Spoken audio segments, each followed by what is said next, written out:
magaalada markaa waxay ka mid tahay magaalooyinka qadiimiga ah waxaana ku yaala goobo iyo dhismooyin taariikhi ah balse warbixinteena maanta waxaan ku eegi doonaa dhagax la dhigay meel aan ka fogeynin tekada magaalada markaa dhagaxan oo sanadka markuu ahaa 1893 la dhigay goobtan sababta loo dhigayna waxay ahayd sarkaal Talyaaniga ahaa oo lagu magacaabi jiray Brunzuba oo goobtan lagu dilay waxaana sarkaalkan soo dirsaday boqortooyadii Talyaaniga waxaana loo soo diray magaalada markaa si uu u soo sahmiyo balse dadka deganaa magaalada markaa oo waqtigaasi diiday in qof gumeystaha Talyaaniga ka socda gaalna ah uu ka soo dego tegada magaalada marka waxay kala hortageen dagaal ugu dambeynse waxa la dilay sarkaalkii Talyaaniga ay u soo direen magaalada marka si uu u soo sahmiyo sababtii ka dambeysay iyo taariikhda dhagaxan uu leeyahay waxa ka sheekeen doona nabadoon Cabdalla Bashiir oo ah way joog muddo badan ku noolaa magaalada marka waxa la dhisay horta 1893 ayaa la dhisay sababta loo dhisay maxaa way dhagaxan taalada ah waxa weeyaan taariikh oo la xuska hadda dhow ma 120 sano ayaa laga joogaa sababtoo ah dhagaxan wuxuu yahay waxa way nin Talyaani oo saamis ah maraakib ayaa halkan soo fadhiisatay laba qofood Talyaani ayaa ka soo degay dan markay ka soo degeen meeshan barxada ahayd marka wasarahan iyo waxan dhan kuma oolin waxay sheegeen marka sarta gaalkii oo ka soo degay markuu inta soo maray uu inta saamiyay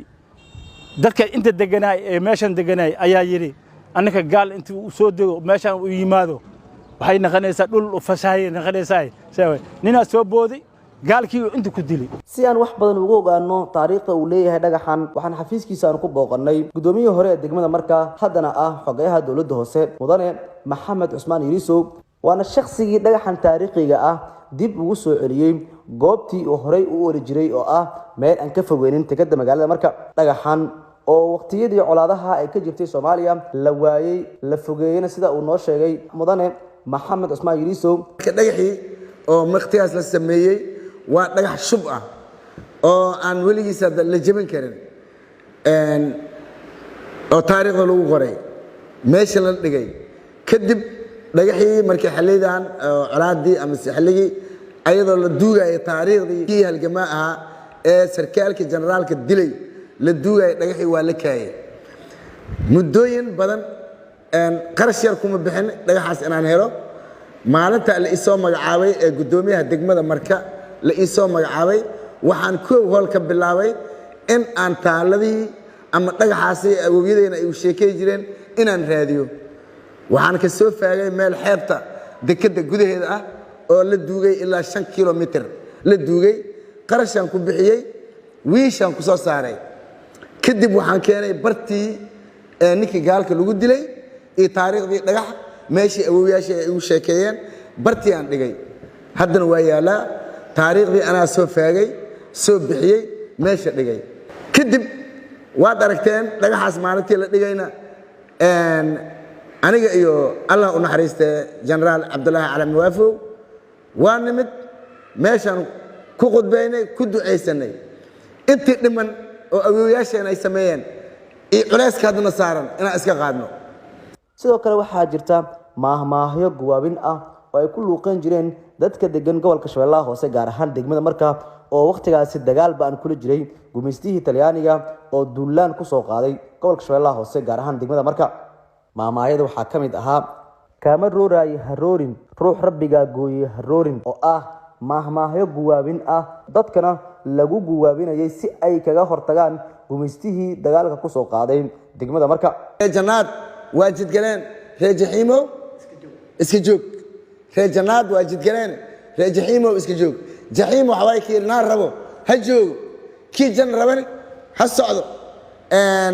guusha taas lagu gaaray ninkii janna rabo ha jihaado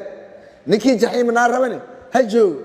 kama joogay jihaad jannada joogsa rabaa kama rooray aroor ruux rabaagoy aroor markay ninkaas isku gabiyay dhammaan dagaalkii dirta ay u galeen fiilo maanta maraakiba soo fadhiisatay yaa filaar faniinahayo fiilo fadhigaygu waaye foldado man ka fiiga tan kale waxay ahayd ciidan markii dagaalka la isku baxay aad la isku yimid kufaartii ay soo bartay marka waxa way kufaartii waa dhamaatay jahannama u jeedaan jaxiima aan aadno dagaalkii u dhaxeeyay dadka deganaa magaalada Marka iyo gumeystihii Talyaaniga waxa uu socday in ka badan muddo 12 sano ah balse waxa nasiib darro ah in dagaalkaasi iyo taariikhdaasi aan la kaydin oo aan lagu qorin buugaagta manaahijta ah mar kale Maxamed Cusmaan Yariiso xogayaha dawladda hoose waxa uu sheegayaa in la qariyay taariikhdii ay lahaayeen dadkii dagaalka kula jiray gumeystihii Talyaaniga awoowayaasheena taariikhdooda markii laga soo bilaabo aad cadde Cabdirashiid Sharma Arke ilaa Siyaad Barre taariikhdan waa la duugay awoowayaasheena sida Jibriil sida Macalin Kabtoole sida Gaafley taariikhdooda waa la duugay kuween maxay ka duwan yihiin maxaawataakay ka duwan tahay may ka duwan yihiin dhagax tuur may ka duwan yihiin sayid maxamed Abdul Xasan may ka duwan yihiin Axmed Gurey may ka duwan yihiin Axmed Gurey ma dagaalamo annaga 12 sano abada Talyaaniga ay ku celiyeen awoowayaasheena Xasan Cabdi